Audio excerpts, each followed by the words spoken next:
Bapak sendiri melihat yang kemarin seperti apa nih? Oke, selamat sore. Saya Dr. Firman Chandra. Saya praktisi hukum, advokat, dan kaprodi di Unma Banten. Ini kasus NM itu sudah masuk ke yang namanya P21. Kalau sudah P21, berarti sudah serah terima, sudah siap untuk disidangkan. Yang dilakukan oleh jaksa penuntut umum adalah membuat dakwaan. Surat dakwaan adalah surat yang menyatakan bahwa tersangka yang akan menjadi terdakwa diduga melanggar pasal ini. Kan pasalnya kan pasal pemerasan. Jungtonya adalah pencucian uang. Jungtonya terkait dengan media elektronik. Nah, itu nanti dimasukkan semua pasal-pasal di dakwaan tersebut. Sehingga itu akan menjadi adu argumentasi antara jaksa penuntut umum dan kuasa hukum dari NM. Jadi adu argumentasi itu namanya tukar tambah intelektualitas. Nanti masing-masing memaparkan, jaksa memaparkan terkait dengan dugaan kesalahannya, kemudian kuasa hukum memaparkan terkait dengan bantahannya. Bantahannya apa gitu lah. Nah, di situ sebenarnya masing-masing punya argumen di sana. Jadi sekarang dengan P21, P19 sudah selesai. Tinggal apa yang dilakukan oleh jaksa penuntut umum adalah membuat dakwaan. Dakwaan mulai dari namanya, alamat dari terdakwa, kemudian pasal yang dituduhkan atau pasal yang didakwakan, kemudian ditahan di penyelidikan dari kapan, penyidikan kapan, perpanjang kapan, berapa lama, itu harus masuk semua dalam dakwaan. Kemudian dakwaan itu biasa ada dakwaan primer dan dakwaan sekunder. Dakwaan primer adalah dakwaan yang pertama. Sekunder kalau tidak terbukti primernya akan masuk ke sekunder. Jadi jaksa itu biasanya ada 2 sampai 3 dakwaan. Sehingga kalau tidak terbukti di persidangan primernya, sekunder masuk. Sekunder tidak terbukti baru lebih sekunder lagi biasanya atau tersiernya. Kemudian nanti proses berjalan seperti layaknya persidangan di pengadilan. Nanti ada saksi dari jaksa, saksi ahli dari jaksa penuntut umum. Jaksa itu adalah kepanjangan dari penyidik sebenarnya. Kepanjangan dari pelapor. Yang hadir dalam persidangan adalah jaksa penuntut umum. Kemudian terdakwa, ada namanya kuasa hukum. Kuasa hukumnya adalah kepanjangan atau mewakili terdakwa di persidangan.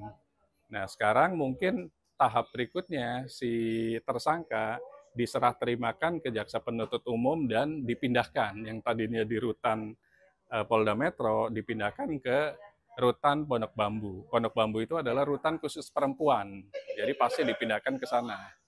Kemudian diinapkan lagi di sana sampai menunggu waktu persidangan. Yang berhak menahan sekarang adalah majelis hakim. Sudah bukan jaksa penuntut umum lagi, tapi majelis hakim yang isinya 3 orang tadi. Ada hakim ketua, ada 2 hakim anggota, dan panitera pengganti. Sekarang waktunya menunggu kapan dakwaan atau sidang perdana dilakukan di Pengadilan Negeri Jakarta Selatan.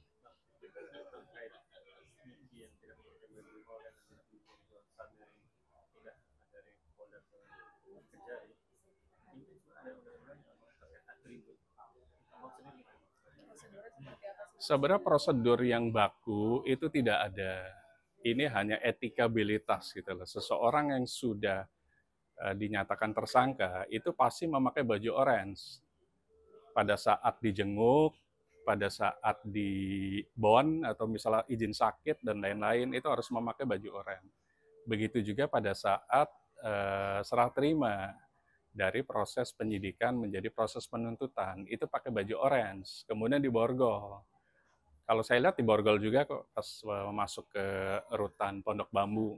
Mungkin sekilas tidak, tapi kalau saya lihat dengan mata kepala sendiri itu diborgol. Jadi pada saat keluar dari mobil jaksa penuntut umum, kemudian diserah terimakan kepada rutan Pondok Bambu itu masih diborgol. Artinya apa? Memang standar bakunya tidak ada, tapi etikabilitas lah yang menyatakan bahwa seseorang yang sudah menjadi tersangka dan akan menjadi terdakwa itu diborgol. Bang Niki sendiri kan dikenakan 3 pasal, nantinya itu akan memberatkan dia nggak sih Bang? Ada pasal pencucian uang, tindak pidana, dia pemerasan juga. Kalau bisa adu argumentasi dari kuasa hukumnya, itu bisa meringankan. Jadi balik lagi kuasa hukum harus punya senjata-senjata yang ampuh nih untuk bisa mengkanter dakwaan dari jaksa penuntut umum. Jaksa penuntut umum, saya lihat kuat juga. Dia akan membuat dakwaan 3 lapis nih kalau saya lihat. Pertama dakwaan primer, kedua dakwaan sekunder, ketiga dakwaan lebih sekunder lagi atau tersier.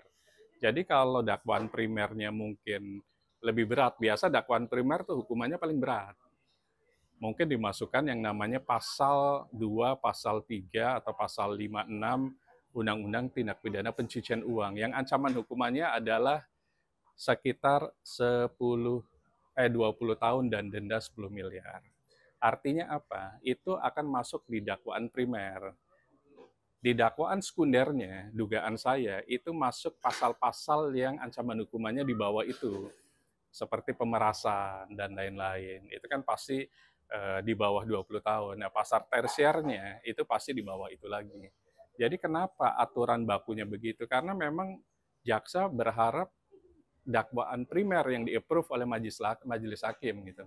Nah, tinggal kalau pertanyaannya apakah terdakwa akan diputus ringan atau berat, balik lagi bagaimana seorang kuasa hukum bisa membuat argumentasi secara hukum pada saat di persidangan. Jadi nanti ada adu argumentasi itu antara jaksa penuntut umum dan kuasa hukum dari terdakwa. Itu yang harus dilakukan oleh kuasa hukum. Memang berat. Barang bukti sendiri kan masih utuhnya dan masih lengkap ya, mobil dan uang itu nanti bisa dikembalikan ke pihak lawan nggak sih, atau pihak yang melakukan? Tindak pidana pencucian uang itu memiliki 3 ancaman hukuman sebenarnya, karena ini extraordinary crime. Pertama adalah pemidanaan. Yang kedua adalah uang yang harus dikembalikan, yang kita sebut uang pengganti. Jadi pemenjaraan, kalaupun uang dikembalikan, tapi unsur tindak pidananya itu tidak akan hilang. Hanya meringankan. Artinya apa? Terdakwa punya itikat baik, punya hal-hal yang meringankan, bahwa uang yang dijadikan pokok perkara itu sudah disita oleh jaksa penuntut umum sebagai barang bukti bahwa ada loh tindak pidana pemerasan jungto pencucian uang jungto lewat media elektronik itu gitu. Alat buktinya atau barang buktinya adalah uang tersebut yang sekitar 3M tadi. Jadi pasti akan dihadirkan nanti di persidangan. Nanti akan dikembalikan atau mekanismenya bagaimana itu nunggu putusan majelis hakim yang inkrah. Inkrah itu artinya punya putusan berkekuatan hukum tetap. Tidak ada upaya hukum berikutnya, baik banding ataupun kasasi.